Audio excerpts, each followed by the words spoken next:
Class 7th subject social science history part 2 नए राजा और उनके राज्य के अध्याय में पिछले वीडियो में हमने उत्तर भारत में छोटे छोटे राज्यों का उदय किस प्रकार से हुआ के बारे में पढ़ा है। त्रिपक्षीय युद्ध क्या होता है और कन्नौज के लिए त्रिपक्षीय युद्ध किस प्रकार से किसके किसके बीच हुआ, कब हुआ, इसके बारे में हमने जाना है। फिर इस युद्ध का आखिरी में क्या प्रभाव पड़ा, इफ़ेक्ट क्या हुआ, वो हमने जाना। इस वीडियो में हम लोग बंगाल और बिहार के पाल शासकों के बारे में जानेंगे। लगभग 750 ईस्वी में पाल राजवंश का शासन स्थापित हुआ। इस राजवंश की स्थापना गोपाल द्वारा की गई।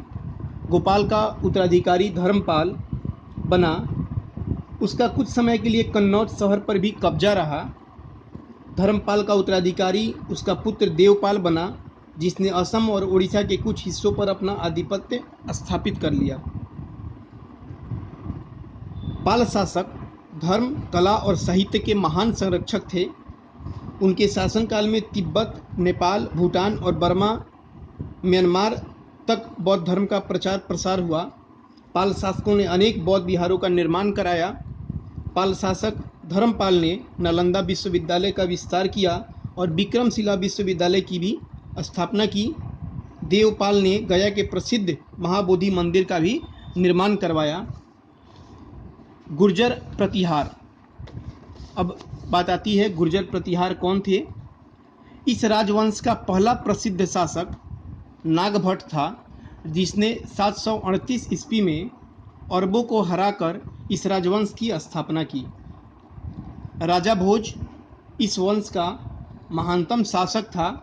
उसका शासन पूरब में बिहार से लेकर पश्चिम में काठियावाड़ तक फैला हुआ था। उसकी राजधानी कन्नौज थी। उसके पुत्र महेंद्रपाल ने प्रतिहार साम्राज्य में उत्तरी बिहार के क्षेत्रों को भी शामिल किया। महेंद्रपाल के उत्तराधिकारी दुर्बल सिद्ध हुए। महमूद गजनी ने 1019 ईस्वी में कन्नौज पर आक्रमण किया तथा बिना किसी अधिक प्रतिरोध के उसने इस शहर को अपने कब्जे में ले लिया। चाहमान अथवा चौहान। चौहान मूलतः प्रतिहारों, परमारों और चालुक्यों के जागीरदार थे, यानी सामंत थे। चौहान राजवंश की अनेक शाखाएं थीं, जो जालौर, सायपुर, जोधपुर, धौलपुर और अजमेर आदि विभिन्न प्रदेशों पर शासन करती थी। पृथ्वीराज इस वंश का एक प्रसिद्ध शासक था, जो राय पिथौड़ा के नाम से भी मशहूर था। चंद्रवरदाई ने अपने प्रसिद्ध महाकाव्य पृथ्वीराज रासो में उसके सैनिक पराक्रम का भी काफ़ी वर्णन किया है। वह अजमेर से दिल्ली तक फैले एक विशाल प्रदेश का शासक था। 1191 ईस्वी में उसने भटिंडा के निकट तराइन के युद्ध में मोहम्मद गौरी को हरा दिया, किंतु उसने अगले ही वर्ष 1192 ईस्वी में तराइन के दूसरे युद्ध में वह मोहम्मद गौरी से हार गया और उसके हाथों मारा गया। राजपूत राज्यों का प्रशासन। राजपूतों में राजतंत्रीय शासन पद्धति प्रचलित थी। राजा का पद पैतृक यानी वंशानुगत होता था, यानी एक राजा के मरने के बाद उसका उत्तराधिकारी, उसका पुत्र जी ही जो है वो फिर से राजा बनेगा। अनेक राजपूत राजाओं ने ऊंची ऊंची उपाधियां धारण की, जैसे कि महाराजाधिराज यानी राजाओं का राजा, या त्रिभुवन चक्रवर्ती, जिसको तीनों लोकों का स्वामी भी कहा जाता था। किंतु वास्तव में राजा की शक्तियां काफ़ी सीमित थी, जिसके 3 कारण थे। प्रथम, राजा अपने जागीरदारों या सामंतों पर निर्भर था, जो अपने पास सेना रखते थे और युद्ध की स्थिति में राजा को सैनिक सेवा उपलब्ध कराते थे। दूसरे, उसने कुछ निर्धारित नियमों और परंपराओं के अनुसार अपना शासन चलाना पड़ता था।